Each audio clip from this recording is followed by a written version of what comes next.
Hello friends, good evening. তা তোমরা সকলে কেমন আছো? আশা করি তোমরা সবাই খুব খুব ভালো আছো আর সুস্থ আছো। আমিও ভালো আছি। আর এখন আমি সন্ধ্যাবেলায় চলে এসেছি হরিবাসরে গান শুনতে।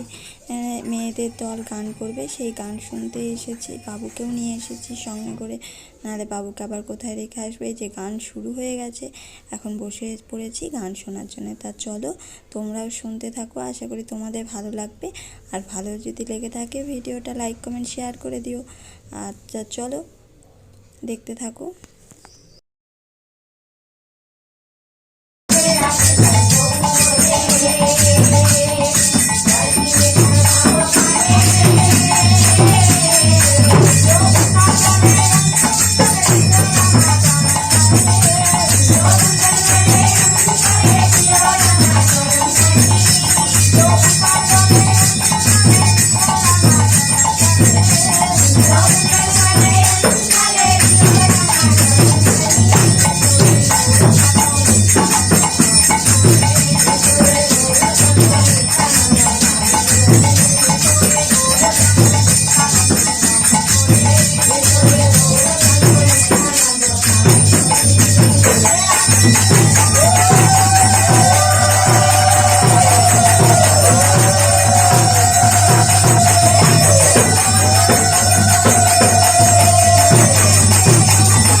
যে গান টান শুনে প্রসাদ নিয়ে চলে এসেছে, তিনজনার তিনটে প্রসাদ নিয়ে এসেছে, আর এখন পালা হলো প্রসাদ খাওয়া। তা চলো প্রসাদগুলো খেয়ে নিই, কারণ কাটা ফল বেশিক্ষণ রাখলে নষ্ট হয়ে যাবে। আর তোমাদের দাদা ভাইয়ের জন্য রেখে দেবো, আর আমি আর বাবু আমাদেরটা খেয়ে নেবো। তা প্রসাদ খেয়ে বাদ বাকি কাজগুলো করবো। আর আশা করি আজকের ভিডিওটা দেখতে তোমাদের ভালো লেগেছে, আর ভালো লেগে থাকলে লাইক কমেন্ট শেয়ার করে দিও। আজকের জন্য tata, bye bye, good night, আবার দেখা হবে নেক্সট ভিডিওতে।